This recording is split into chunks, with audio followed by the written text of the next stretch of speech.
प्रिय विद्यार्थियों, हमने विभिन्न वायु राशियों के उत्पत्ति के क्षेत्र, विभिन्न वायु राशियों के जो प्रकार, इनके बारे में हमने पिछले वीडियो में चर्चा की।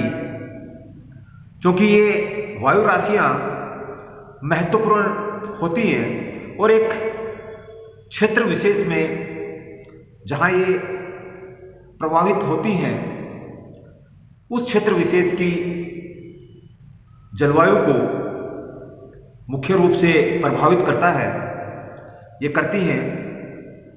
यहाँ हम उत्तरी अमेरिका, यूरोप और एशिया में जो वायु राशियां चलती हैं, वायु राशियां मिलती हैं, उनके बारे में हम चर्चा करेंगे।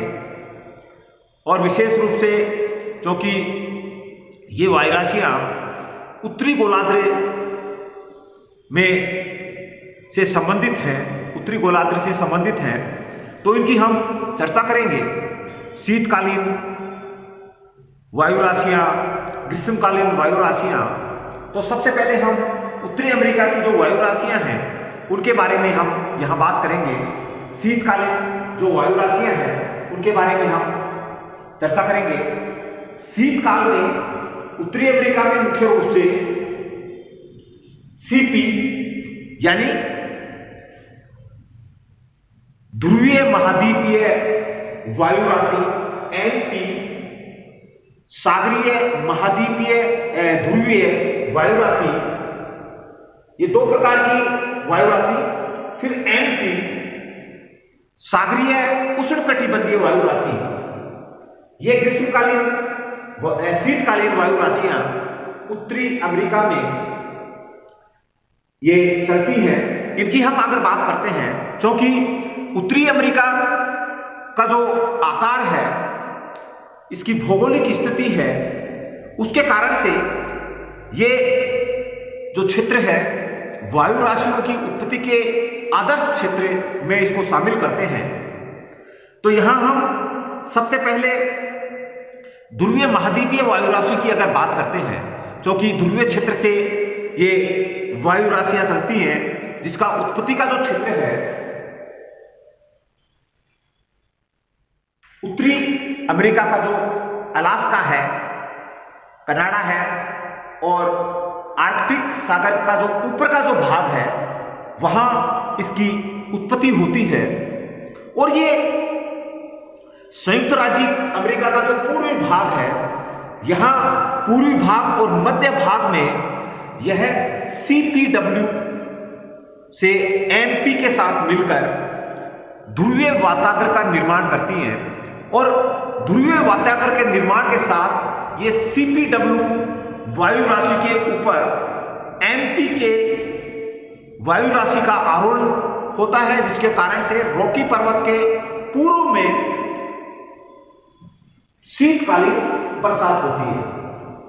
यानी ये इस दिशा से ये वायु राशि यहां रॉकी पर्वत तक पहुंचती है और इसके बाद में रॉकी पर्वत के यहां बारिश होती है, ध्रुवीय वातागर का निर्माण होता है और वातागर के कारण यहां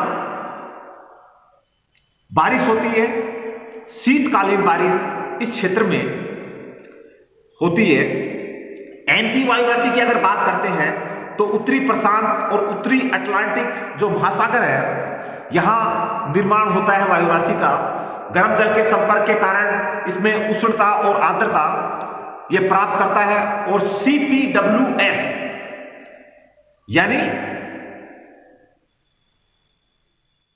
ध्रुवीय महाद्वीपीय गर्म स्थिर जलवायु वायु राशि का निर्माण करती है और यह NPKU में बदल जाती है। तो यहां जैसे ब्रिटिश कोलंबिया और USA का जो उत्तरी भाग है, अगर हम इसकी बात करते हैं तो ये CPWS NPKU में बदलती है। और उत्तरी अमेरिका की हम बात करते हैं, ब्रिटिश कोलंबिया की बात करते हैं, तो ये सीपी जो जलवायु है एमपीके में बदल जाती है। रॉकी पर्वत के पूर्व की ओर पहुंचने पर यह सीपीडब्ल्यूएस में बदल जाती है, क्योंकि ये स्थायित्व प्राप्त कर लेती है। ध्रुवीय सागरीय अटलांटिक वायु राशि एमपी की अगर बात करते हैं, जो कि ध्रुवीय क्षेत्र से इसकी उत्पत्ति होती है, ग्रीनलैंड, न्यूफाउंडलैंड और जो लेब्राडोर की जो धारा है वहां इसकी उत्पत्ति होती है, ठंडी वायु राशि होती है, तो अपने क्षेत्र से जहां ये प्रभावित होती है उसको प्रभावित करती है। एमपी प्रकार की जो जलवायु है महासागरीय उष्णकटिबंधीय वायु राशि इसको नाम देते हैं। दोनों अटलांटिक और प्रशांत महासागर दोनों क्षेत्रों में इसकी उत्पत्ति होती है, और दोनों क्षेत्रों की अगर बात करते हैं, जैसे मैक्सिको की खाड़ी और पूर्वी भाग की अगर बात करते हैं, तो गर्म महासागरों के कारण ये वायु राशियां हरिकेन उत्पत्ति में सहायक होती हैं। मैक्सिको और कैलिफोर्निया के तटीय क्षेत्रों की बात करते हैं, पश्चिमी भागों की बात करते हैं, तो यहाँ एमपीडब्ल्यू प्रकार की जो जलवायु है उसका विकास होता है, उसका आविर्भाव होता है, उसकी उत्पत्ति होती है। ग्रीष्मकालीन वायु राशियों की अगर बात करते हैं तो सीपी, एमपी, एमपी और सीटी महाद्वीपीय, ध्रुवीय महाद्वीपीय, ध्रुवीय सागरीय, उष्णकटिबंधीय सागरीय और उष्णकटिबंधीय महाद्वीपीय प्रकार की जो वायु राशियां हैं वो ग्रीष्म काल में उत्तरी अमेरिका के जो क्षेत्र हैं वहां इनकी उत्पत्ति होती है। सीपी प्रकार की जो जलवायु है ग्रीष्म काल में उत्तरी इसकी उत्पत्ति जो होती है कनाडा के जो हिमाच्छादित जो क्षेत्र हैं वहां, अलास्का का जो क्षेत्र है, आर्कटिक का जो हिम क्षेत्र है वहां इसकी उत्पत्ति होती है, और यह महाद्वीप के स्थलखंड पर सीपी के तथा महासागर में सीपीडब्ल्यू में बदल जाती है। एमपी प्रकार की वायु राशियों की अगर बात करते हैं तो एल्यूशियन द्वीप जो उत्तरी अमेरिका के पश्चिमी तटीय क्षेत्र के पास स्थित एल्यूशियन द्वीप समूह है, तो यहां इसकी उत्पत्ति होती है। तो ग्रीष्मकाल में उच्च दाब के कारण यहां जो वायु राशि है वो नीचे उतरती है और वो स्थिर हो जाती है।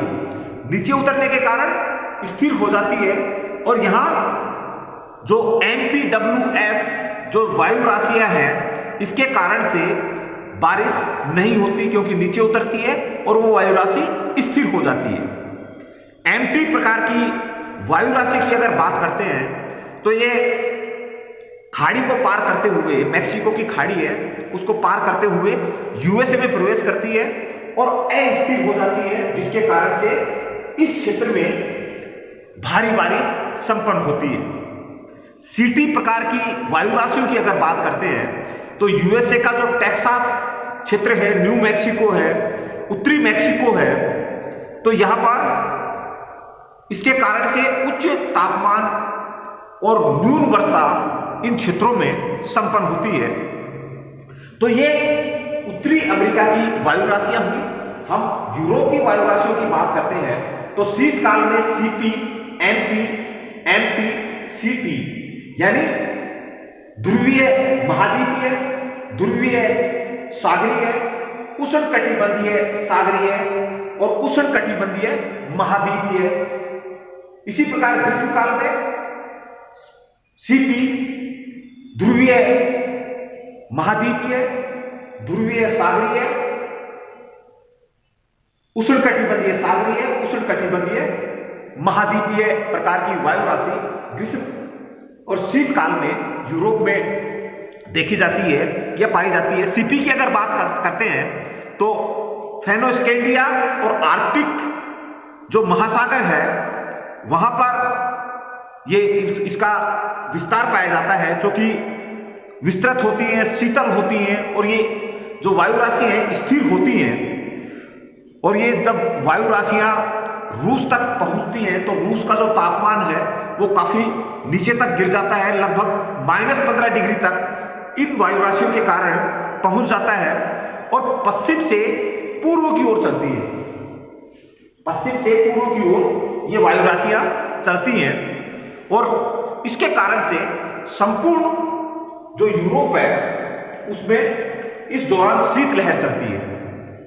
शीतकाल की बात कर रहे हैं हम। दूसरा जो वायु राशि है एमपी, उत्तरी अटलांटिक में इसकी उत्पत्ति होती है, जो कि आर्द्र और अस्थिर होती है ये हवाएं, और ये पछुआ हवाओं के साथ या पछुआ पवनों के साथ मिलकर पश्चिमी यूरोप में भारी बारिश ये संपन्न करती है।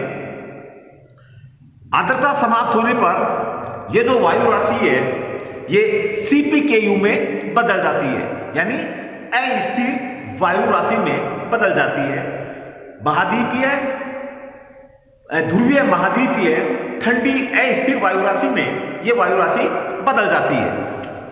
इसी प्रकार हम एमटी जो वायु राशि है उसकी अगर बात करते हैं तो पुर्तगाल का जो तटीय क्षेत्र है, बिस्के की खाड़ी है, भूमध्य सागर का जो क्षेत्र है, वहां इस वायु राशि की उत्पत्ति होती है और यह उष्ण आर्द्र और स्थायी होती है। और यह वायु राशि जब पश्चिमी यूरोप में प्रवेश करती है तो इसके कारण से पश्चिमी यूरोप में बारिश संपन्न होती है। सीटी प्रकार की वायु राशि की अगर बात करते हैं तो भूमध्य सागर का दक्षिण का जो हिस्सा है, दक्षिण क्षेत्र है, और सहारा रेगिस्तान का जो उत्तरी क्षेत्र है, वहां पर इस वायु राशि की उत्पत्ति होती है, जो कि शुष्क होती है, गर्म होती है और यह स्थायी होती है। लेकिन जैसे ही ये भूमध्य सागर को पार करके यहां दक्षिणी यूरोप तक पहुंचती है, पूर्वी दक्षिणी यूरोप तक, तो यहां पर पर्याप्त मात्रा में यह वायु राशि बारिश संपन्न करती है। शीतकालीन वायु राशि की हमने बात की। हम ग्रीष्मकालीन जो वायु राशि है अगर उनकी बात करते हैं तो इनमें सीपी ध्रुवों से मध्य यूरोप तक चलती है, यानी ध्रुवीय महाद्वीपीय वायु राशि ये ध्रुवों से मध्य यूरोप तक ये वायु राशि चलती है और जो कि शीतल होती है, ठंडे क्षेत्र से आती है, शीतल होती है, शुष्क होती है और ये स्थायी वायु राशि होती है। एमपी प्रकार की वायु राशियों की अगर बात करते हैं तो यूरोप के पश्चिम में अटलांटिक महासागर से इसकी उत्पत्ति होती है, जो कि सागरीय क्षेत्र से ये वायु राशि चलती है तो आर्द्र होती है, उष्ण होती है और ये स्थायी होती है। जबकि पश्चिमी यूरोप में ये पहुंचते पहुंचते पश्चिमी यूरोप में इन वायु राशियों के कारण बारिश संपन्न होती है। तो यहां एमपी की अगर बात करते हैं तो एमपी की हमने बात की। अब हम एमपी की बात करते हैं जो अटलांटिक के एजोर सागर से इसकी उत्पत्ति होती है और भूमध्य सागर तक ये प्रभावित होती है। भूमध्य सागर तक ये वायु राशि प्रभावित होती है, क्योंकि सागरीय क्षेत्र से इसकी उत्पत्ति होती है, उष्ण होती है, आर्द्र होती है और स्थिर होती है। बस यूरोप के जो तटीय क्षेत्र है वहां पर वर्षा करती है, लेकिन वर्षा के बाद में यह वायु राशि शुष्क हो जाती है, अस्थिर हो जाती है। सीटी प्रकार की वायु राशियों की अगर बात करते हैं तो भूमध्य सागर के दक्षिण और टर्की से इस वायु राशि का आविर्भाव होता है और यह वायु राशि जैसे ही भूमध्य सागर को पार करते हुए दक्षिणी यूरोप में पहुंचती है तो धूल युक्त बारिश इस क्षेत्र में यह संपन्न करती है। तो हमें शीतकालीन और ग्रीष्मकालीन जो वायु राशि हैं जो यूरोप में प्रभावित होती हैं उनकी बात की। एशिया की हम वायु राशियों की जब बात करते हैं तो एशिया में शीतकाल में सीपी ध्रुवीय महाद्वीपीय, ध्रुवीय महासागरीय और उष्णकटिबंधीय सागरीय। ग्रीष्मकाल में ध्रुवीय महाद्वीपीय, ध्रुवीय सागरीय और उष्णकटिबंधीय सागरीय जो वायु राशियां हैं वो प्रभावित होती हैं। शीतकाल की अगर हम बात करते हैं, सीपी वायु राशि की बात करते हैं, महाद्वीपीय ध्रुवीय वायु राशि साइबेरिया और उत्तरी मंगोलिया का जो क्षेत्र है यहां से ये वायु राशि हिमालय के उत्तरी भाग तक ये वायु राशियां चलती हैं, तो पूरे के पूरे क्षेत्र में ये तापमान को गिरा देती है। तो हिमालय के कारण, ऊंचाई के कारण इसका प्रभाव भारत में नहीं देखने को मिलता है। एमपी प्रकार की जलवायु की वायु राशि की अगर बात करते हैं, ध्रुवीय सागरीय वायु राशि की, जो उत्तरी प्रशांत महासागर से इसकी उत्पत्ति होती है, क्योंकि महासागरीय क्षेत्र से इसकी उत्पत्ति होती है, शीतल होती है और ये आर्द्र होती है।